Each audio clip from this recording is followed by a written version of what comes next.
इन्होंने मैं कभी चुनाव लड़ना चाहता नहीं था, लेकिन का कर बोलो भगवान जब चाहे तो ने होला।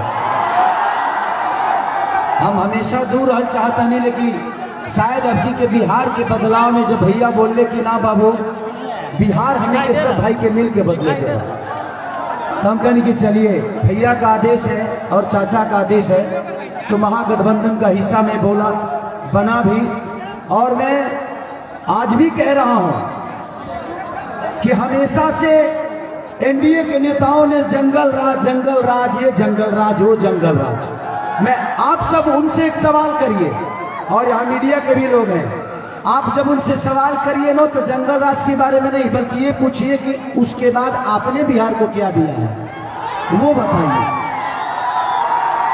हमेशा से जंगल राज करते रहे। अरे 20 साल से बिहार आपके हाथ में है, तो क्या आप मंगल राज बना दिए? आज भी तो हत्याएं इतनी हो रही है। 4 दिन पहले आरा में बेटा और बाप को मार दिया गया। अभी एक यादव समाज के ही थे, दुलारचंद यादव जी को मार दिया गया। तो फिर ये कौन सा राज है, हमें कोई बताएगा?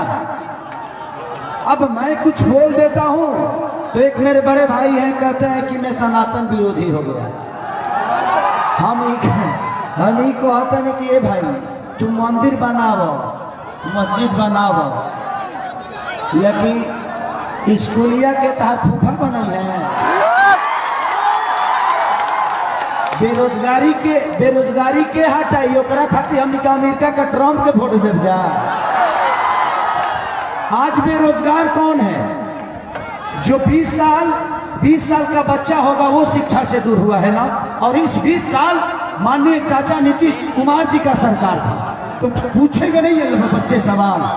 सब ये भीड़ को कह रहे हैं कि ये तस्वीर लेने वाला भीड़ है, उनको पता नहीं कि ये भारत की तस्वीर बदलने वाली भीड़ है।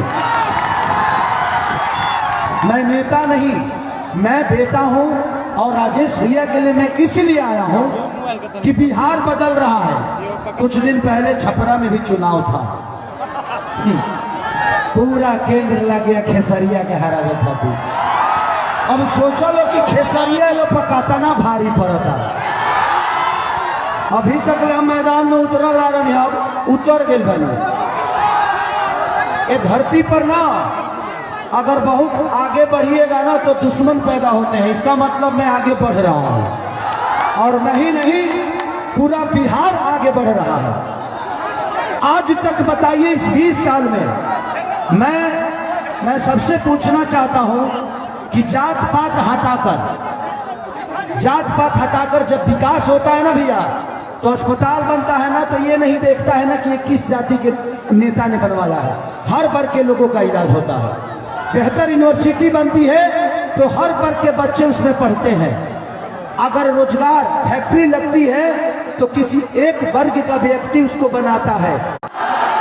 कि हमारा उठलाली के रोटी बोर के गाना की वजह से बर्बाद होगा। ये इनके पास अपना काम बताने के लिए एक शब्द नहीं है। एक गिना दे कि एक भी काम इन्होंने किया है। ये सिर्फ जंगल राज पे बात करते हैं। आप इनसे पूछिए, कोई भी नेता, अभी देखे हम 2-3 दिन पहले देखे कि 3-4 भाजपा के नेता को पब्लिकों ने दौड़ा दिया। आप ही दौड़ाइएगा तभी ऐसा होगा, तभी ये नेता डरेंगे कि नहीं हमें चुना गया है बच्चों के भविष्य के लिए, बिहार के रोजी रोजगार के लिए। आज तेजस्वी भैया 2.5 करोड़ नौकरी देने की बात कर रहे हैं, पलायन रोकने की बात कर रहे हैं, लेकिन ये हमें ट्रेन देते हैं यहाँ से दूर जाने के लिए, अपने बीवी बच्चों से दूर जाने के लिए, अपनी माँ से दूर रहने के लिए।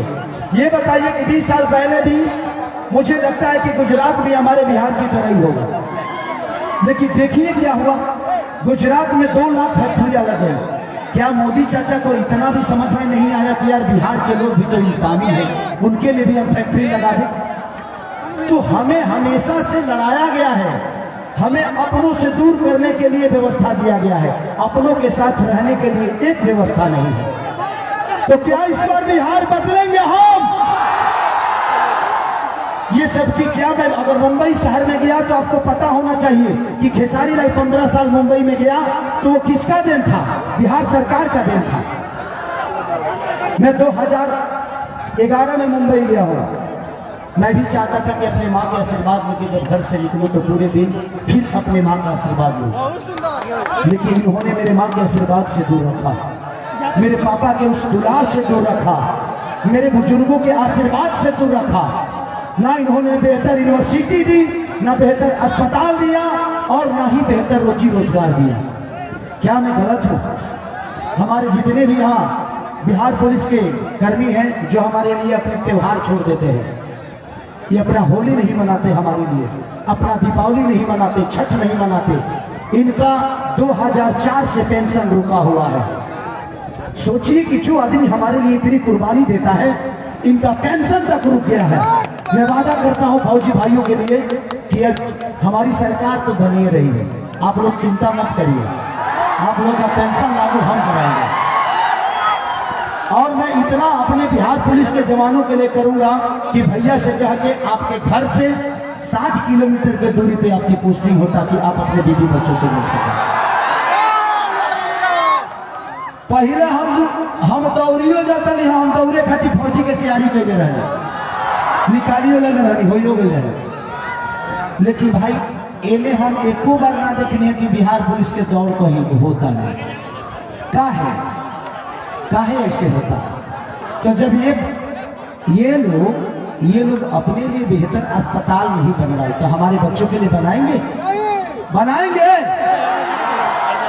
अपने बच्चों को तो विदेश में पढ़ाते हैं, तो जो अपने बच्चों को शिक्षा बिहार में नहीं दे पाया तो क्या हमारे बच्चों के लिए बेहतर स्कूल बनाएंगे? हमने 20 साल चाचा को दिया ना, तो 5 साल भतीजा को दे देते हैं। 5 साल मैं वादा करता हूं, अगर 5 साल में काम नहीं हुआ तो किसान लड़े तो जीवन में कभी चुनाव नहीं लड़ेगा, क्योंकि मैं राजनेता हूं नहीं, मैं एक गरीब का बेटा हूं। मुझे पता है कि गरीब में जीना कितना मुश्किल होता है, बट ठीक है, मैं गरीब था, आज इतना तो है। और हमारी सरकार जब आएगी, माननीय राजेश भैया को आप लोग तो जीता ही दिया है। कहा हो मौसी? अरे सुना लो, नीतीश का बनाओ स्कूल होगा, पढ़ने में टाइम नहीं लगेगा। जितना हिसाब से उनको स्वस्थ होगा वही हिसाब से स्कूल होगी। जितनी भी हमारे माता बहन बेटी यहाँ बैठी है, सबको दिल से प्रणाम। एक बार आप लोग हाथ उठाकर आशीर्वाद दे दीजिए बेचारे को। अरे हम माता बहन बेटी के घर में तारा लगेगा, तो हम माता बहन में आएगा। तो मैं यही कहना चाहता हूँ कि हमारा बिहार तड़प रहा है। क्या आप सब अपने माँ से दूर जाना चाहते हैं? अपने पिता के प्यार से दूर रहना चाहते हैं? तो उसके लिए हमें बिहार बदलना पड़ेगा।